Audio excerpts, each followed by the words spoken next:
അടുപ്പ് കൂട്ടി ചർച്ച നടത്തുന്ന കോഴിക്കോട്ടെ ഒരു മാധ്യമമുണ്ടല്ലോ, മാധ്യമം പത്രത്തിൻ്റെ മീഡിയ ഫണ്ട്. ഞാനങ്ങനെ പറഞ്ഞു. എന്തൊരു തമാശയാണ് പറയുന്നറിയോ? അവർ നിരന്തരം ഇരുന്നിട്ട് ഇന്ത്യയിലെ ഭരണം ശരിയല്ല, മറ്റേ ഇവിടുത്തെ ഡൽഹി സ്ഫോടനം അതിൻ്റെ പേരിൽ ഡോക്ടർമാരെ ആക്ഷേപിക്കുന്നത് ശരിയല്ല, മതം അല്ല കാരണം, അവരുടെ വ്യക്തി താല്പര്യമാണ് എന്നൊക്കെ പറഞ്ഞിട്ട് ഇലക്ഷൻ കമ്മീഷനെ ഇന്ത്യയിൽ നടക്കുന്ന ഇലക്ഷനേ ശരിയല്ല, കാരണം മറ്റേ പോസ്റ്റൽ വോട്ടുകൾ എണ്ണുമ്പോൾ ലീഡ് ചെയ്തവർ പിന്നീട് തോറ്റു പോകുന്നു. സത്യം സാർ, വോട്ടെടുപ്പിൻ്റെ അന്ന് പറഞ്ഞതാണ്. പോസ്റ്റൽ വോട്ട് എണ്ണിയപ്പോൾ ബീഹാറിൽ ലീഡ് ചെയ്തത് കോൺഗ്രസ് ആണ്, അല്ല ഇന്ത്യ മുന്നണി. അങ്ങനെയാണെങ്കിൽ എനിക്കൊരു കാര്യം അവകാശപ്പെടാം.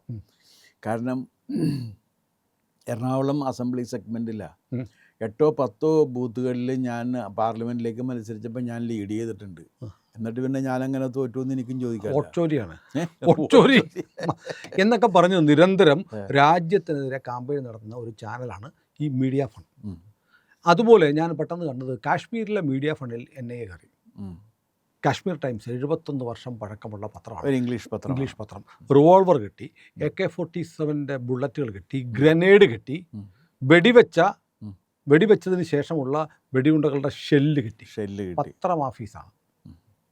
എന്ത് തോന്നുന്നു സാറേ? സാറൊരു പത്രപ്രവർത്തനം കൂടിയായിരുന്നല്ലോ. അല്ല, ഒരു കാര്യമുള്ളത് എനിക്ക് ഇതിനകത്ത്, ഈ പത്രപ്രവർത്തകർക്ക് പണ്ടേ ഉള്ളൊരു കാര്യമാണ്.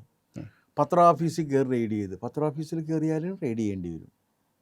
പത്രം ഓഫീസുകൾക്ക് റെയ്ഡിൽ നിന്ന് സംരക്ഷണമില്ല. ഒന്നാമത്തെ കാര്യം അത് മനസ്സിലാക്കണം. കോളേജിൽ പോലീസ് കയറാൻ പാടില്ല എന്ന് പറഞ്ഞു. കോളേജിൽ പോലീസ് കയറാൻ പാടില്ല എന്ന് പറയുന്നത്, കോളേജിൽ കൊലപാതകം നടക്കുമ്പോൾ പോലീസിന് കയറണ്ടേ? കാരണം അത് പോലീസിൻ്റെ പണിയിൽ അറസ്റ്റ് ചെയ്യുക. പണ്ട് കയറത്തില്ലായിരുന്നു. പണ്ട് കയറില്ലായിരുന്നു, ഇപ്പം കയറും. കാരണം അങ്ങനെ പോലീസിൽ ക്യാമ്പസിൽ കയറാനായിട്ട് ഇത് പ്രിൻസിപ്പലിൻ്റെ അനുവാദം വേണം എന്ന് പറയുന്നത് നോർമൽ കണ്ടീഷനിലാണ്. അവിടെ നിന്ന് കുട്ടികൾ അതിനകത്ത് കയറി നിന്നിട്ട് കല്ലെറിയിക്കൊണ്ടിരുന്ന എന്ത് ചെയ്യും? യൂണിവേഴ്സിറ്റി കോളേജിലെ പോലെ. യൂണിവേഴ്സിറ്റി കോളേജിനകത്ത് നിന്ന് പോലീസ് കയറാൻ പാടില്ല എന്ന് പറഞ്ഞപ്പോൾ അകത്ത് നിന്ന് കല്ലും എടുത്തുകൊണ്ട് പുറത്തേക്ക് എറിഞ്ഞുകൊണ്ടിരിക്കും, പോലീസിനെ എറിഞ്ഞുകൊണ്ടിരിക്കും. അതായിരുന്നു അന്ന് കുറേ കാലം SFIക്കാരുടെ വിപ്ലവ പ്രവർത്തനം. അപ്പോൾ പോലീസ് കയറാൻ പാടില്ല എന്ന് പറയും. അങ്ങനെയല്ല, ഒരു ക്രിമിനൽ ആക്ഷൻ നടക്കുകയാണെങ്കിൽ ആ ക്രിമിനൽ ആക്ഷനെ തടയുക എന്ന് പറയുന്നത് പോലീസിൻ്റെ ഉത്തരവാദിത്വമാണ്. അതുപോലെ തന്നെ ഇപ്പോൾ അസംബ്ലിക്കകത്ത് സമ്പൂർണ്ണമായ അധികാരം ആർക്കുള്ളതാണ്? സ്പീക്കർക്കുള്ളതാണ്. പക്ഷേ ഒരു MLA വേറൊരു MLA കുത്തിക്കൊന്നു കഴിഞ്ഞാൽ പോലീസ് കയറിയിട്ട് പോലീസിലെ നടപടി എടുക്കേണ്ടത് സ്പീക്കറല്ലല്ലോ. സ്പീക്കർക്ക് ഇൻഫോം ചെയ്യാം, സ്പീക്കർക്ക് സാക്ഷിയുമാകാം. കാരണം ഇത് കണ്ടിട്ടില്ല എന്നുണ്ടെങ്കിൽ ഞാൻ കണ്ടില്ല എന്ന് പറയാം. അപ്പോൾ അതുകൊണ്ട് ഒരു ക്രിമിനൽ ആക്ഷൻ നടക്കുന്ന സ്ഥലത്ത്, രാജ്യദ്രോഹം നടക്കുന്ന സ്ഥലം, അത് ഏതായാലും ശരിയാണ്, അവിടെ പോലീസിന് എത്തി റെയ്ഡ് ചെയ്യാനുള്ള അവകാശമുണ്ട് എന്നുള്ള കാര്യം നമ്മൾ പ്രാഥമികമായിട്ട് അംഗീകരിക്കേണ്ടതാണ്. പക്ഷേ കേരളത്തിലെ മാപ്പറകൾ ഈ കാശ്മീർ ടൈംസിൽ റെയ്ഡിനെ കുറിച്ച് കാര്യമായിട്ടൊന്നും മിണ്ടിയില്ല. അല്ല, എന്താ കാര്യം എന്ന് വെച്ചാൽ അവിടെ നിന്ന് ആയുധങ്ങൾ പിടിച്ചെടുക്കപ്പെട്ടു. പത്ര ഓഫീസിൽ സൂക്ഷിക്കേണ്ടതാണ് ആയുധങ്ങൾ. AK-47 grenade. ഇനി വേറൊന്ന് ചോദിക്കട്ടെ, പത്ര ഓഫീസിൽ കള്ളനോട്ട് അടിച്ചു കഴിഞ്ഞാൽ, അടിക്കില്ല എന്ന് പറയാനായിട്ട് ഇപ്പോൾ നമുക്ക് നിർവാഹമൊന്നുമില്ല, ചിലപ്പോൾ അടിച്ചെന്നും ഇരിക്കും. കാരണം പൈസ കിട്ടിക്കഴിഞ്ഞാൽ എന്തും ചെയ്യുന്ന ഒരു സംസ്കാരത്തിലേക്ക് മാധ്യമങ്ങൾ എത്തിയിരിക്കുന്നു. ഞാനിത് വെറുതെ പറയുന്നതല്ല. കാരണം ഈ കേരളത്തിലെ മാധ്യമങ്ങൾ ഏതാണ്ട് ഇസ്ലാമിസ്റ്റ് ടെറർ ഗ്രൂപ്പുകൾ വിലക്കെടുത്തിട്ടുണ്ട്. സാർ ഈ പറയുന്നത് മറ്റേ ഇന്നലെ K. സുരേന്ദ്രൻ പറഞ്ഞതായിട്ട് കണക്ട് ചെയ്തിട്ടാണോ? K. സുരേന്ദ്രൻ പറഞ്ഞു കേരളത്തിലെ മാധ്യമ പ്രവർത്തകരിലും തീവ്രവാദ ബന്ധമുള്ളവരുണ്ട് എന്ന് പറഞ്ഞു. ഉണ്ട്, സത്യമല്ലേ? ഉണ്ട്. അതല്ലേ വിലക്കെടുത്തിട്ടുണ്ട്. ഞാൻ പറയണ വിലക്ക് എടുത്തിട്ടുണ്ട്. അതെങ്ങനെയാണെന്ന് വെച്ചാൽ, ഇപ്പോൾ ഇവർക്ക് മുമ്പ് ഡയറക്റ്റ് ആയിരുന്നു ഫണ്ട് വന്നുകൊണ്ടിരുന്നത്. ഇപ്പോൾ ഡയറക്റ്റ് ഫണ്ടിങ് അല്ല. ഈ മുസ്ലിങ്ങളായിട്ടുള്ള വ്യാപാര വ്യവസായികൾ നടത്തുന്ന സ്ഥാപനങ്ങളുടെ പരസ്യ രൂപത്തിലാണ് ഇപ്പോൾ അത് എത്തുന്നത്. സോഷ്യൽ മീഡിയയിലും ആ പരസ്യമുണ്ട്. 2 വ്യവസ്ഥയിലാണ് ആ പരസ്യം കൊടുക്കുന്നത്. ഒന്ന്, ഇസ്ലാമിൻ്റെ ഏറ്റവും പോസിറ്റീവായ കാര്യങ്ങൾ പ്രദർശിപ്പിക്കണം, അതിനെക്കുറിച്ച് അങ്ങനെ പറയണം.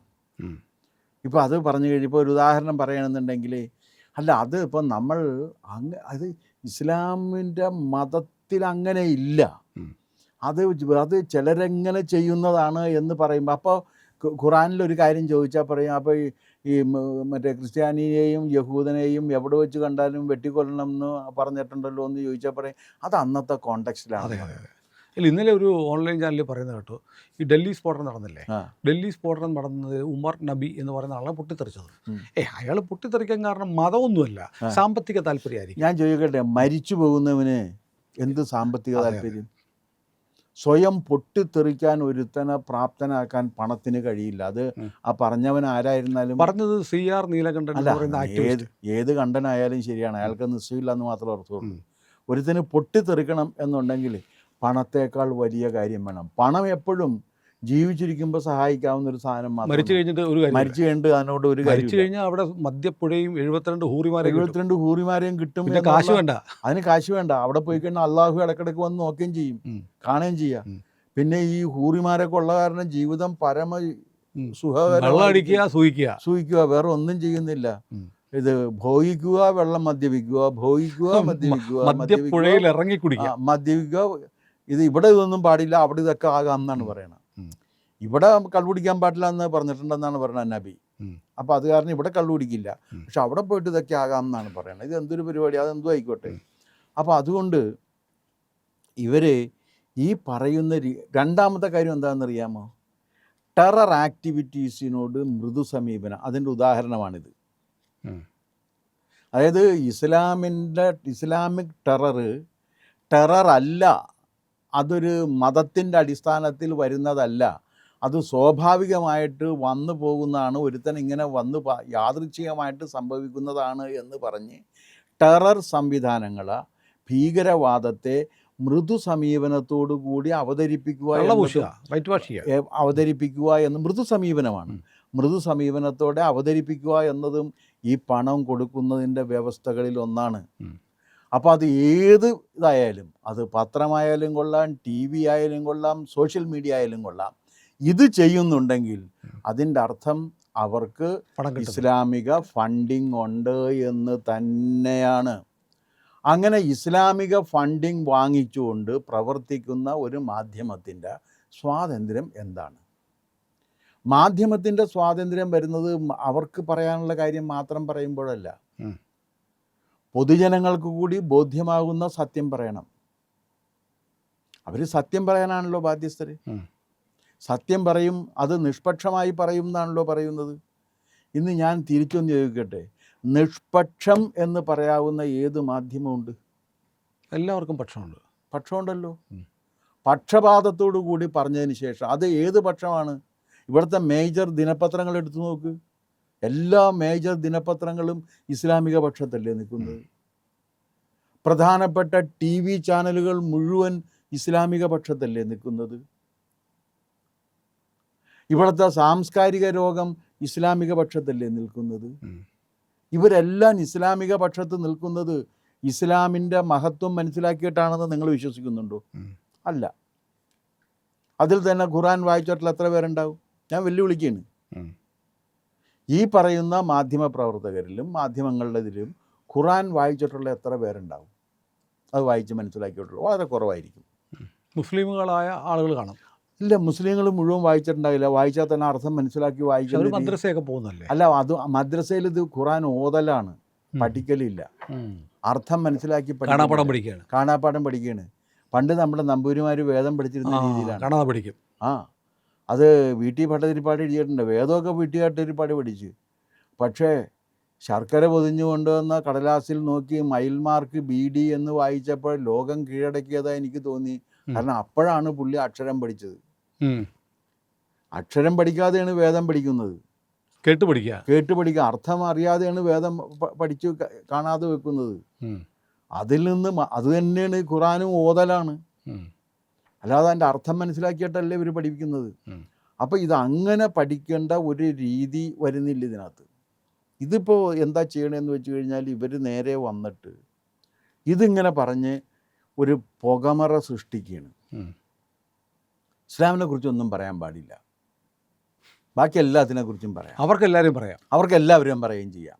അതാണ് നിങ്ങൾ നേരത്തെ പറഞ്ഞ ഈ അടപ്പ് കൂട്ടി ചർച്ച 3 പേരിരുന്നിട്ട് ലോകം മുഴുവൻ ശരിയല്ല എന്ന് പറഞ്ഞുകൊണ്ടിരിക്കുന്നതിൻ്റെ കാരണം. ലോകം മുഴുവൻ ശരിയാണ്, ഇന്ത്യ ശരിയല്ല, ഇന്ത്യ ശരിയല്ല, മോദി അല്ല ശരിയല്ല. ലോകം മുഴുവൻ ശരിയല്ല. ഇസ്ലാമിക രാജ്യങ്ങൾ ഒഴികെ വേറെ ഒന്നും ശരിയല്ല.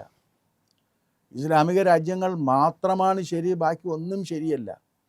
അപ്പോൾ ഇവിടെയാണ് മാധ്യമ സ്വാതന്ത്ര്യവും ഇപ്പോൾ പരിശോധിക്കപ്പെടേണ്ട സാഹചര്യത്തിൽ എത്തി നിൽക്കുകയാണ്. ഇവർക്കിത് പറഞ്ഞാൽ അവർക്ക് ഇഷ്ടമാകില്ല, അവർക്ക് ഇഷ്ടമാകില്ല എന്ന് പറയാതിരിക്കാൻ പറ്റില്ല. കാരണം മാധ്യമങ്ങൾക്ക് സ്വാതന്ത്ര്യം ഉണ്ട് എന്ന് പറഞ്ഞു കഴിഞ്ഞാൽ സത്യം പറയാനും അറിയിക്കാനുമുള്ള സ്വാതന്ത്ര്യമാണ്, അതിനെ മൂടി വെക്കാനുള്ള സ്വാതന്ത്ര്യമല്ല. ഇവരെ ചെയ്യുന്നത് സത്യത്തെ മൂടി വെക്കുന്നതിന് ഞങ്ങൾക്ക് അവകാശമുണ്ടെന്ന് പറയുകയാണ്. സത്യത്തെ മൂടി വെക്കുന്നതിനുള്ള അവകാശം മാധ്യമ സ്വാതന്ത്ര്യമായി അംഗീകരിക്കപ്പെട്ട് കഴിഞ്ഞാൽ മാധ്യമങ്ങൾക്ക് നഷ്ടപ്പെടുന്നത് വിശ്വാസ്യതയായിരിക്കും. സത്യത്തെ മൂടി വെക്കൽ മാത്രമല്ല, വ്യാജം പറയുന്നതുകൊണ്ട്. അത് ആദ്യം രണ്ടാമത്തെ പടിയാണ്. സത്യം പറയില്ല എന്ന് മാത്രമല്ല, ലാഭം കിട്ടിയാൽ സത്യം മൂടി വെക്കും, കൂടുതൽ ലാഭം കിട്ടിയാൽ നുണ പറയുകയും ചെയ്യും. സാർ ഓർക്കുന്നില്ല, ഒരു മലയാള മാധ്യമ പ്രവർത്തകൻ ഏഷ്യാനെറ്റിലുണ്ടായിരുന്ന ഒരാൾ ഡൽഹിയിൽ കലാപം നടക്കുമ്പോൾ അതാ എൻ്റെ പിന്നിൽ ഒരു പള്ളി കത്തിക്കൊണ്ടിരിക്കുകയാണ് എന്ന് വിളിച്ചു പറഞ്ഞത്. ഉണ്ട് ഉണ്ട് ഉണ്ട് അങ്ങനെ ഒരു സംഭവം ഉണ്ടായിരുന്നില്ല. അങ്ങനെ ഒരു സംഭവം ഉണ്ട്. അതായത് ഇവർ ഈ ആവേശഭരിതരായി നിന്നിട്ട് ഇസ്ലാമിക ടെറർ ഗ്രൂപ്പുകൾക്ക് വേണ്ടി പ്രവർത്തിക്കുന്ന മാധ്യമ സംഘം കേരളത്തിലുണ്ട്. ഞാൻ വെറുതെ പറയുന്നതല്ല, ഇത് തന്നെയാണ് സുരേന്ദ്രനും പറഞ്ഞത്. സിദ്ദിഖ് കാപ്പന സംരക്ഷിക്കാൻ വേണ്ടിയിട്ട് കേരളം നടന്നില്ലേ? അതെ, പത്രപ്രവർത്തക യൂണിയനുണ്ട്. പത്രപ്രവർത്തക യൂണിയൻ നടന്നല്ലോ. സിദ്ദിഖ് കാപ്പന ആരാണ്? കോടതി കണ്ടെത്തിയ ടെററിസ്റ്റാണെന്ന്. അതുകൊണ്ടാണല്ലോ ജാമ്യം കിട്ടാതിരുന്നത്. മലയാള പത്രങ്ങളിലൊന്നും അത് സംബന്ധിച്ച വാർത്തയെ കൊടുത്തിട്ടില്ല. സിദ്ദിഖ് കാപ്പൻ ഇതാണെന്നാ പറഞ്ഞത്, എന്താണ് ഈ മാടപ്രാവാണെന്നാണ് പറഞ്ഞിരുന്നത്. അതങ്ങനെയല്ല എന്നുള്ള കാര്യം കോടതിയിൽ അവർ തെളിയിച്ചു കഴിഞ്ഞപ്പോഴും പറയണത് അദ്ദേഹം മാടപ്രാവാണെന്നാണ്. അപ്പോൾ മാധ്യമപ്രവർത്തകൻ എന്ന് പറഞ്ഞു കഴിഞ്ഞാൽ അവർക്ക് പ്രത്യേക അവകാശങ്ങളുണ്ടെന്നും അവർക്ക് അവർ പറയുന്ന കാര്യങ്ങൾ അത് അപ്പോടെ വേണമെന്നും അവരുടെ മാധ്യമ സ്ഥാപനങ്ങളിലൊന്നും മാധ്യമ സ്ഥാപനങ്ങളിൽ കള്ളനോട്ടടിക്കലും മാധ്യമ സ്ഥാപനങ്ങളിൽ തോക്ക് സൂക്ഷിക്കലും മാധ്യമ സ്ഥാപനങ്ങളിൽ വെടിയുണ്ടകൾ നിരത്തി വെക്കുകയും മാധ്യമ സ്ഥാപനങ്ങൾ ക്രിമിനൽസിൻ്റെ അഭയസങ്കേതമായി മാറുകയും ചെയ്തു കഴിഞ്ഞാൽ അവിടെ പോലീസ് എത്തി പരിശോധിക്കുക തന്നെ ചെയ്യും. അതിൽ നിന്ന് ഒരു മാധ്യമ സ്വാതന്ത്ര്യത്തിൻ്റെ പേരിലും അവർക്ക് അതിൽ നിന്ന് സംരക്ഷണം കിട്ടില്ല എന്നുള്ള കാശ്മീർ കഴിഞ്ഞാൽ മിക്കവാറും കേരളത്തിലായിരിക്കും. കേരളത്തിൽ വേണ്ടി വരും. കേരളത്തിൽ അങ്ങനെയല്ലേ ഇപ്പോൾ കേരളത്തിൽ നടന്നുകൊണ്ടിരിക്കുന്നത്. ഞാൻ ചോദിക്കട്ടെ, ഇവരൊക്കെ ഇപ്പോൾ ഈ ഒരു ഡോക്ടർ വിഷം ഉണ്ടാക്കി വെച്ച്, അതെ അതെ, ആവണക്കിൻ ഗുരുവിൽ നിന്ന് കൊടിയ വിഷം ഉണ്ടാക്കിയിട്ട് ആ വിഷം വാട്ടർ ടാങ്കിൽ കലർത്തി ജനങ്ങളെ കൊല്ലാൻ വേണ്ടി തീരുമാനിക്കുന്നു. ഈ മനുഷ്യന് എൻ്റെ മനസ്സെങ്കിലും നന്നാകണമെന്ന് പറഞ്ഞിട്ട് ആരെങ്കിലും മെഴുകുതിരി പ്രകടനം നടത്തിയ? ഇല്ലല്ലോ. ഏതെങ്കിലും ഒരു അന്തിച്ചർച്ചയിൽ ഇവർ ചർച്ച ചെയ്തോ?